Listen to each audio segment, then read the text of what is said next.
for a light overdrive, I think the double barrel is fantastic. I think that in terms of quality, they sound to be the same quality, but the double barrel will be my preference because I think it just sounds more kind of juicy and far more saturated and just more, it's more of an obvious sound. It sounds very alive to me. It sounds like the distortion is, you know, breaking up and it just sounds really juicy and lively.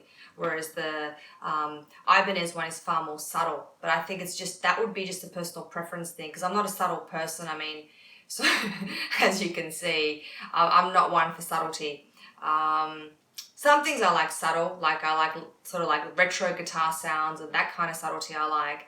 But when it comes to dirt, it seems like I never get enough of it. I'm always just seeing what the distortion gain range is and those demos that just like sit around at 9 o'clock or 12 o'clock, it's like just get to the bloody, just crank it. Let's see what we've got in the bag of goodies. You know, it's like when you get a show bag, you just want to see what am I dealing with here? What are the lollies? What are the best lollies? What are the worst lollies? Which ones do I offer up to my sister or whatever? You want to see what's in it. You're not going to take a lolly out and never have a look at the goods. Just empty the bloody bag out onto the ground and see what's in there. So I like to see the whole distortion gain range. What is the gain? But I love the double barrel. It's like it would be probably my favorite light overdrive. I absolutely love it. The Ibanez Tube Screamer is really cool too.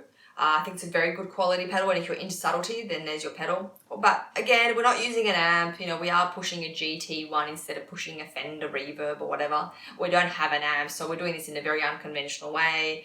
And I know that Ibanez Tube Screamers are used to push amps and all that stuff, blah, blah, blah. But I wanted one anyway because I thought they look cool and they have a long tradition and a long, rich history, and they're like a celebrity kind of pedal, so I wanted to try it. It's got some really cool darker tones, which I really like, but I do prefer the double barrel. I just have my ears naturally prefer it. It also looks great, the double barrel. I think it looks fantastic. Another thing is, what I found is it makes the reverb in the GT. All we had on in the GT1 was the preamp and some plate reverb on like a very small percentage, and like 3.8 millisecond time, very, very short delay.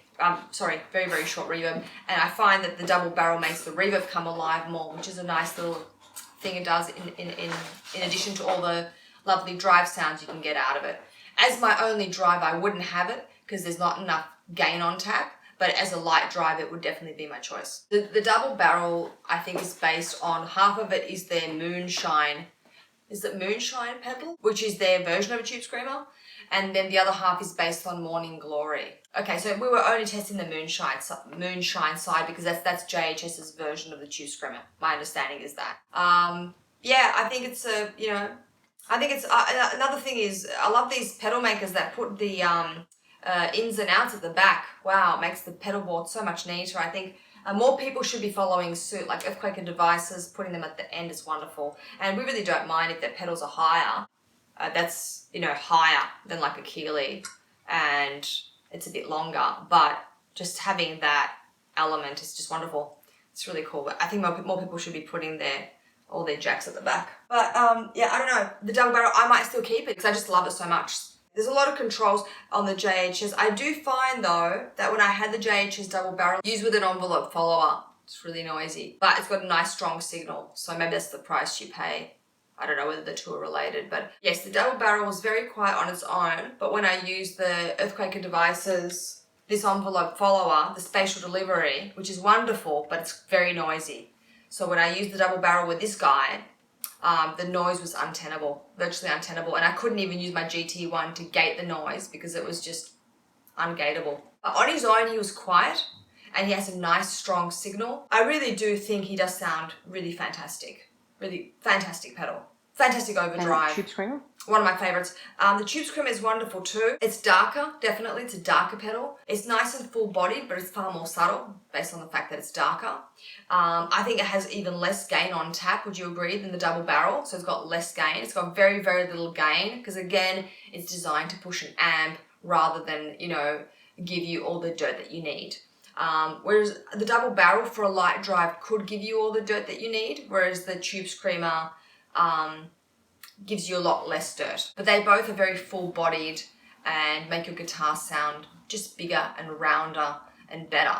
But the double barrel has more treble and not ear-shattering treble, nice treble, and more juice. Whereas the Tube Screamer has less treble that's usable, and less gain, less distortion. And of course the double barrel has the clean. You can blend the clean back in, which the normal Tube Screamer doesn't. Also, to do with weight, if you've owned one of the Tube Screamers, these TS9 DX, they're actually very heavy. So just bearing that in mind. And the double barrel is very light. It's nearly double the size, but it's probably half the weight, if not even lighter than that.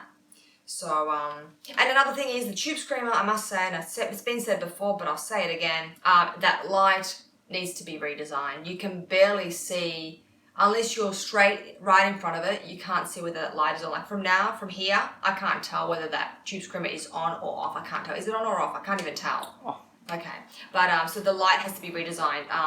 The JHS lights are nice and bright, good looking lights, and yeah, they're one of my favourite ones. They've got even the tiny little rim around the lights, just a tiny bit of detail that very few pedal makers put onto their pedals. They put a little rim around their lights. Their lights aren't always just red, which can get a bit boring. And they've got the JHS logo on the side, which just makes it seem more expensive and more elegant. Very few pedal makers put their branding on the side of their pedals. That's very rare. So it just looks expensive. It is expensive and it looks more elegant. So I just have a bias to the double barrel Tube Screamer, their version. I don't think it's even because it's a better Tube Screamer. I think that in terms of quality, they sound to be the same quality, but the double barrel will be my preference.